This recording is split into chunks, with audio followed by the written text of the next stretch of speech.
sebelum kita mulai pembelajaran hari ini, tepuk tangan buat ibu-ibu yang pintar, yang cantik-cantik. Oke, terima kasih ya Bu. Hari ini kita akan belajar mengenai pengertian penelantaran terhadap anak. Belajar apa Bu? Pengertian penelantaran terhadap anak. Sebelum kita akan lanjut ke pelajaran dalam sesi ini, saya ingin bertanya dulu nih sama ibu-ibu. Ibu-ibu, apakah ibu-ibu mengetahui tentang penelantaran terhadap anak? Tahu nggak Bu? Tahu. Jarang diperhatiin. Terus main sendiri. Satu lagi Bu, jangan main sendiri. Terus lagi Bu, diomelin. Iya betul Bu. Terus dimarahin ya. Kadang-kadang ibunya asik main handphone, main sendiri, kadang main sendiri, ya Bu ya. Jadi setelah itu kita akan membaca kerja nih Bu, di buku pintar juga ada Bu.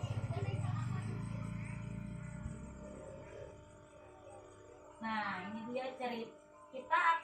Saya akan membacakan kasus atau cerita tentang kisah Tasfirin, bocah 12 tahun yang harus menghidupi ketiga adiknya. Tasripin maksud saya, serimpet saya Bu. Ya, Tasripin itu menghidupi ketiga adiknya. Saya bacakan ya Bu. Ibu-ibu yang punya buku pintar boleh dibuka Bu. Di situ di halaman 33. Iya, pintar Ibu lihat. Tepuk tangan buat Ibu lihat. Tapi yang ada bukunya boleh dilihat di bukunya. Yang tidak membawa buku pintar, nanti perhatikan saya ya Bu ya, dengarkan saya ya Bu ya. Kisah Tasripin, bocah 12 tahun yang harus menghidupi ketiga adiknya. Jauh di sebuah dusun di desa Gunung Lurah, kecamatan Cilonggok, Banyumas, Jawa Tengah, Tasripin 12 tahun, bocah tanggung dari dusun pesawahan, harus hidup sendiri dan mencari nafkah untuk menghidupi ketiga adiknya, yang bernama Dandi 9 tahun, Rianti 7 tahun, dan Dayo 5 tahun. Tasripin harus bekerja di sawah agar adik-adiknya tetap bisa makan.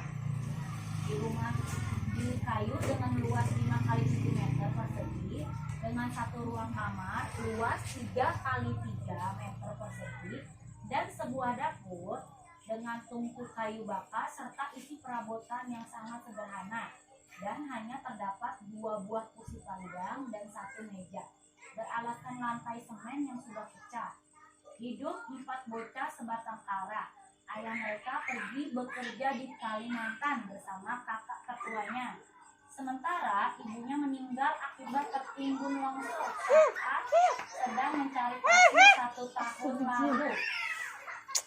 Kini bocah-bocah tersebut harus hidup sebatang kara dan tidur dalam satu kamar dengan kasur dan bantal yang sudah tampak rusuh dengan ditutupi matras.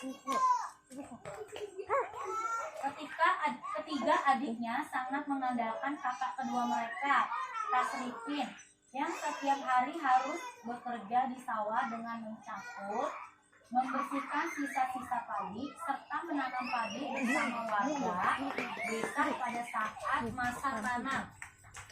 Ibu sudah meninggal dan bapak bekerja di Kalimantan bersama kakak, kata Tasripin pada hari Jumat tanggal 12 April tahun 2013.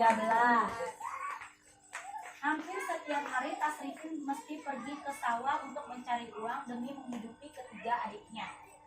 Para tetangga sekitar yang simpati dengan keadaan Tasripin pun kadang sering membantu memberikan nasi maupun lauk pauk bagi bocah-bocah tersebut. Tidak jarang mereka hanya makan dengan nasi seadanya, namun tampak nikmat. Kalau berangkat ke sawah jam 7 pagi dan pulang jam 12 siang, kadang sehari dapat 30 sampai 40 ribu sehari. Itu beli beras dan sayur, sisanya untuk jajan adik, jelas bocah yang telah putus sekolah itu. Pagi sebelum dia berangkat ke sawah, Tasripin harus memasak nasi dan sayur untuk adik-adiknya. Selain memasak, dia juga harus mencuci pakaian, menyapu, serta memandikan adik-adiknya. Tapi bukan hanya sekedar memandikan dan memberikan makan untuk adik-adiknya. Dia pun bertanggung jawab terhadap akhlak adik-adiknya dengan mengajak adik-adiknya sholat dan mengaji di musola depan rumahnya. Nah, ibu-ibu, bagaimana? Sudah ya, saya bacakan ceritanya ya, Bu ya. Nah, setelah saya bacakan cerita tadi, saya ingin bertanya sama ibu-ibu. Ibu-ibu ya. Nah, nanti akan saya tulis nih Bu di kertas jawaban ibu-ibu.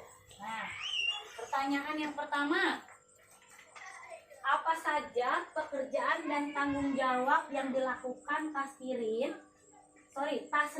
dalam menghidupi adik-adiknya? Apa saja Bu? Menanam padi satu nih, menanam padi. Menanam padi. Tunggu Bu, pelan-pelan Bu. Menanam padi tadi jawaban dari Ibu Siti ya. Ibu Siti. Terus apa lagi Ibu Lia? Mencampur. Ya, ini jawaban dari Ibu Lia. Tadi ngapain aja Ibu Ratu? Mencuci. Oh, mencuci apa Bu? Baju. Mencuci baju. Mencuci baju atau pakaiannya. Iya, Ibu Ratu. Menyapu juga ya? Iya betul, menyapu. Memandikan adik-adiknya. Nah, bagus banget itu Ibu Lia. Terus Ibu Lia apa lagi? Terus itu dia ngajarin sholat, mengaji. Oh, mandikan adik-adiknya. Terus ngajak sholat ya Bu ya? Dia mengajarkan sholat Ngajarin mengaji. dan mengaji di depan musola. Dan mengaji di musola depan rumahnya ya. Iya. Tadi ini adalah jawaban ibu-ibu nih. Kata Ibu Siti tadi menanam padi. Terus kata Ibu Lia mencampur. Kata Ibu Ratu tadi Tasripin ya, mencuci baju. Kata Ibu Lia menyapu. Terus tadi tambahin lagi sama Ibu Lia memandikan adik-adiknya, lalu mengajarkan sholat dan mengaji. Ya, ini jawaban nomor 1. Sekarang jawaban nomor 2 nih. Pertanyaan nomor 2 nih Bu nih. Apakah yang dilakukan tersebut layak dilakukan oleh anak seusia Tasripin? Layak nggak Bu? Tidak layak. Menurut Ibu Lia layak nggak? Tidak layak ya, sama ya jawabannya ya. Kalau Ibu Siti Tidak layak. tidak layak juga sama ya Bu. Sama ya jawabannya ya. Jadi yang tadi dilakukan sama si Tasripin itu tidak layak ya dilakukan oleh anak seusianya. Tadi berapa usia Tasripin? 12 tahun. 12 tahun. Kalau 12 tahun itu kira-kira kelas berapa Bu? Itu SMP ya. Iya, kira-kira yuk bayangin nih, anak usia kelas 1 SMP harus menghidupi 3 adiknya. Selain pekerjaan rumah, dia juga harus mencari uang untuk membeli beras dan sayur. Jadi tadi pekerjaan tersebut itu adalah tidak layak. Sekarang pertanyaan ketiga Ibu. Pertanyaan ketiga yaitu apa yang seharusnya dilakukan oleh ayah atau kerabatnya terhadap Tasripin dan adik-adiknya? Apa Bu? Tidak meninggalkan. Bagus Ibu Lia. Harusnya tidak meninggalkan Tasripin dan adiknya ya. Tidak meninggalkan. Lalu apa lagi? Apa lagi Bu? Yang dilakukan sama ayahnya atau kerabatnya apalagi harusnya tuh melihat kondisi Tasripin seperti itu. Jadi kalau misalnya tidak ditinggal, tadi jawaban Ibu yang sangat bagus. Lalu apalagi Bu, kalau memang ayahnya mau pergi kerja, pergi keluar ke Kalimantan, harusnya anak-anaknya diapain dulu Bu? Tadi Asuhan. diurus ke mana Bu? Diurus ke panti asuhan ya Bu ya. Lupa jawabannya tadi. Panti asuhan. Terus apa lagi Bu? Atau bisa juga diadopsi sama saudara ya Bu ya? Iya, harusnya bisa diurus lah sama saudara ya Bu. Untuk sementara waktu ya Bu ya. Oke ibu-ibu, nih saya sudah menulis jawaban ibu di kertas ya. Ya, saya sudah tulis. Jadi saya akan menyimpulkan dari jawaban ibu-ibu yang tadi ibu sudah Jawab ya Bu ya. Jadi kesimpulannya adalah bahwa hal-hal yang dilakukan oleh ayah Tasripin merupakan tindakan penelantaran. Ya, sekali lagi saya tegaskan, kesimpulannya adalah bahwa hal-hal yang dilakukan oleh ayah Tasripin merupakan tindakan penelantaran. Nah, jadi itu adalah salah satu contoh Bu tindakan penelantaran, yaitu tadi dicontohkan oleh Tasripin yang menghidupi 3 adiknya. Nah, ibu-ibu, penelantaran adalah tidak dilakukannya kewajiban dan tanggung jawab orang tua dalam memenuhi kebutuhan dasar anak, termasuk kasih sayang dan perhatian. Untuk lebih jelasnya, saya akan buka picture. Nah, ini dia picture-nya Bu. Lihat gambar di depan, kelihatan nggak Bu? Nah, ya, saya akan bacakan ibu-ibu ya, biar ibu-ibu kedengaran ya Bu. Pengertian penelantaran anak: tidak dilakukannya kewajiban dan tanggung jawab orang tua atau pengasuh dalam memenuhi kebutuhan dasar anak, baik fisik, psikis, rohani maupun sosial. Anak terlantar adalah anak yang karena suatu sebab orang tuanya melalaikan kewajibannya sehingga kebutuhan anak tidak dapat terpenuhi dengan wajar, baik secara rohani, jasmani maupun sosial. Nah, ini ada di pasal 1 undang-undang ya Bu, tahun 1979. Nah, ibu-ibu, selain ada di sini, selain pembelajaran hari ini, ibu-ibu juga bisa ibu lihat di buku pintar halaman 35 ya Bu ya. Nanti ibu bisa baca-baca di rumah tentang pengertian penelantaran terhadap anak. Jadi buku pintarnya yang di rumah dibaca. Jangan hanya ditaruh di lemari atau di laci ya Bu, apalagi buat bungkus cabai ya Bu ya, dibaca di rumah. Baik Bu, setelah kita belajar tentang pengertian penelantaran terhadap anak, sejauh ini apakah ibu-ibu sudah mengerti?